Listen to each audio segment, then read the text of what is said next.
The 7-round Bengals mock draft you're about to watch first aired on our Bengals YouTube channel. But we will put all of our NFL draft content from all our different channels here at Chat Sports on this one. So if you love the NFL draft, make sure you sub right now.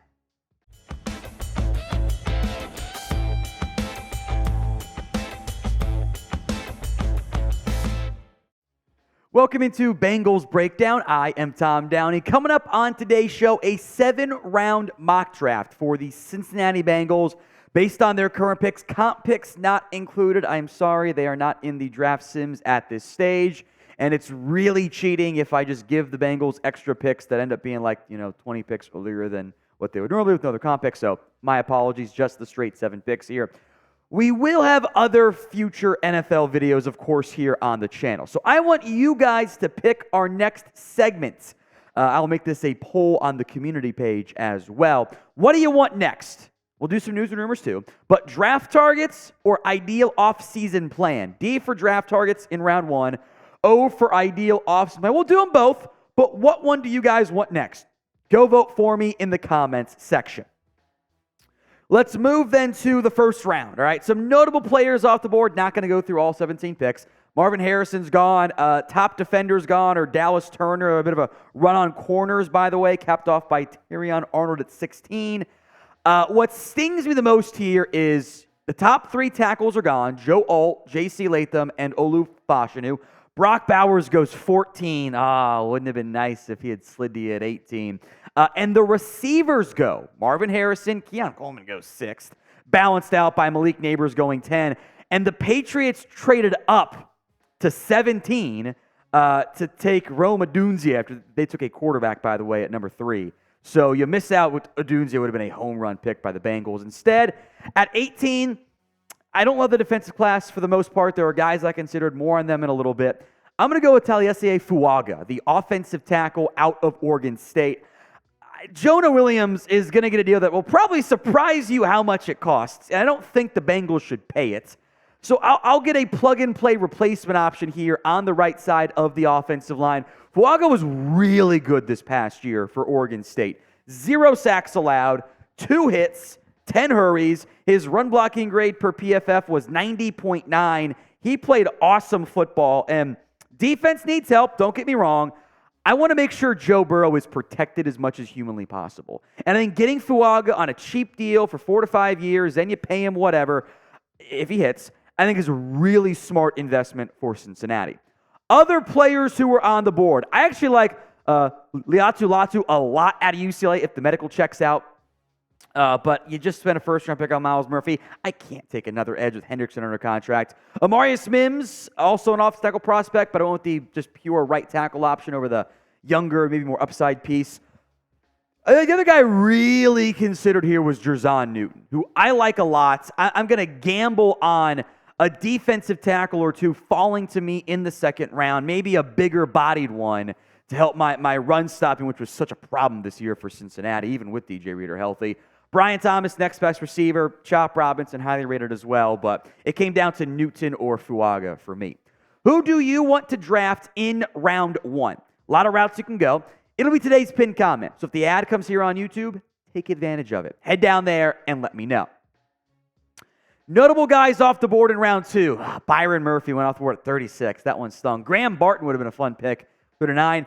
2 receivers I had my eyes on. Emeka Egbuka and Xavier Legette off the board. So too to JT Tuimoloau. By the way, the sim has trades, so not all these picks are what they would normally be if or not for trades. But there was a player who fell to me. Devondre Sweat out of Texas. And DJ Reader's future is uncertain with the injury and being a free agent. Here is an awesome replacement. A hulking, massive nose tackle who can come in, plug your run, and showed a little bit more promise as a pass rusher down the stretch for Texas. You want a nose guard. This is the best one in this class. I don't want to take him in round 1. I am going to take him, though, in round 2. I think adding Sweat to a defensive line that should probably get at least 1 or 2 new talent infusions because I kind of don't think Zachary Carter is it. Sweat would go a long way to helping out that front for Cincinnati. So trenches my focus early. Some other players who were on the board. Tyler Nubin's my number 1 safety. And, oh boy, you missed Jesse Bates, didn't you? You need Axel to step up beyond what he was this past year.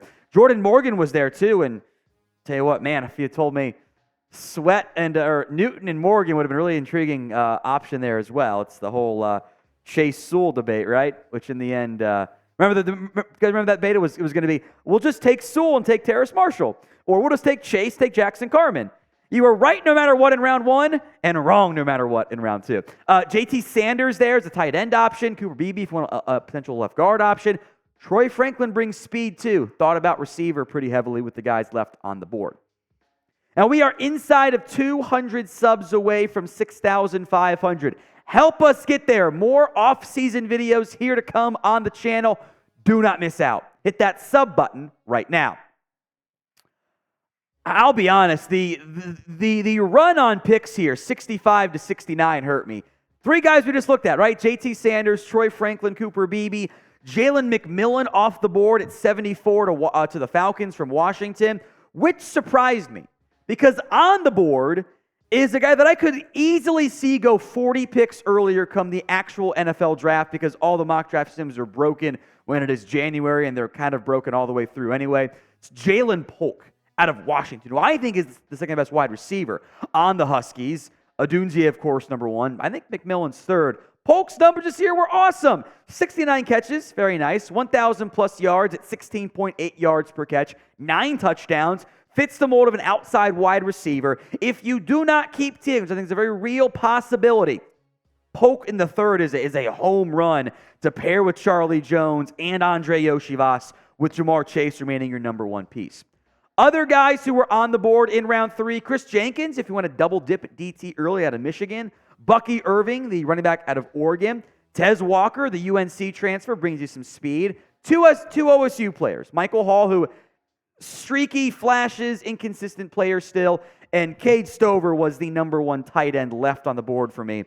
I had kind of hoped that Stover was going to fall. I kept hoping a tight end would fall, and each round it didn't quite go that way. But I did find one, which we'll get to here in a moment. But first, this awesome Bengals NFL Jam shirt is available. Chatsports.com/BengalsJam. Link will be in the comment section and the description of today's show. If you didn't get what you wanted for Christmas, or maybe you just got cash for Christmas, this is a good thing to spend it on. In the 4th round, I'm going to go back to offense here. Skill position. How about Blake Corum, who I almost went with Donovan Edwards, so I think both are very good players. We'll see if Edwards goes pro.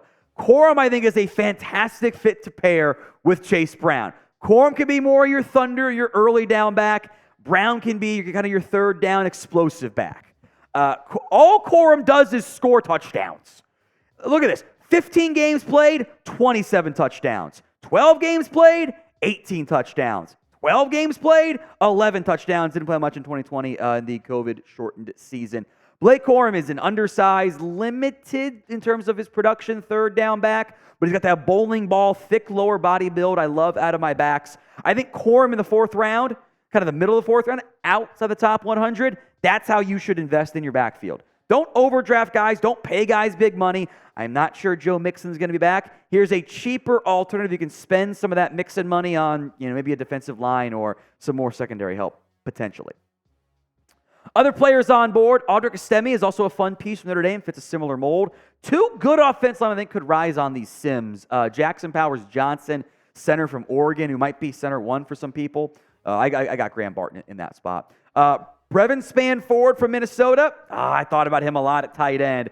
Christian Mahogany's a good guard from Boston College. Jaden Hicks, your top defensive player, at least that you might have heard of, who was on the board there. What do you think is the singular biggest need for the Bengals? Sound off in the comment section. Is it O-line, D-line, something else altogether? Go vote. I wanted to make sure I got a tight end, and Jared Wiley from TCU is the next best one left here as we sit in the 5th round. TCU, of course, did not have nearly the season that they wanted to this past year. Wiley stepped up. Now, tight end production is always low. Outside of a few guys, they just don't get utilized very much, all things considered. But 47 catches, 520 yards, 8 touchdowns. I like his size. I like his frame. Even if he's not even tight end 1, I think adding him as depth is a good idea. Speaking of depth, that's what this was here. Zak Zinter, the guard from Michigan. This is a straight-up draft and stash player. This is not someone who you would expect to help you at all in 2024, but you are getting him in the 6th round. You put him on the non-football injury list. He comes back in 2025, 3 years left on his deal, and makes an impact. Had he been healthy, Zinter goes, I think, at least 100 picks earlier, minimum. He suffered a broken tibia and fibula against Ohio State. It's going to cost him some time. He had a high school knee injury as well. It's going to raise some red flags. So medical's massive here. He allowed 5 hurries all year. Had good run blocking grades as well before he went down. I think he was the best offensive lineman on, maybe the best player on that Michigan offense this past season. I think adding him on day 3 would be a really smart longer-term investment. And you're drafting earlier this year because of injuries on your own. Adding some, future depth. Maybe you bring in a veteran to compete with Cordell Volson. If that does not work out good enough for you, Zinter could be a piece for you in 2025. Should the Bengals double dip on the offensive line this year? Y for yes, N for no. I think it's a good idea. What do you guys think? If I ran an NFL team, by the way, every year I'd spend at least one top 100 pick on an offensive lineman and one non-top 100 pick. I would do it every single season. What do you guys think? Y for yes, N for no. A local kid to wrap up the 7th round here, Ja'Lynn Briggs. He moved around a lot on the defensive line for Cincinnati. He was basically a nose guard in 2022. That's where he spent most of his snaps. Then kind of became a base defensive end in 2023. The TFLs went up this year. The total tackles and sacks went down.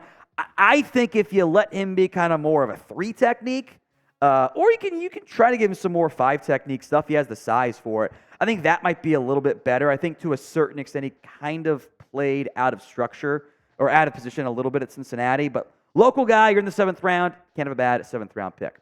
So to recap one time here, my selections for Cincinnati. Taliese Fuaga from Oregon State. T'Vondre Sweat from Texas. I didn't mean to go 2 orange guys back-to-back, but I did in terms of their school colors. It works. Jalen Polk in the 3rd round. That's not going to happen in the real draft. He's going to go earlier. But hey, the Sims are broken. I'm going to capitalize on it. Blake Corum, Jared Wiley, Zak Zinter, and Ja'Lynn Briggs out of Cincinnati.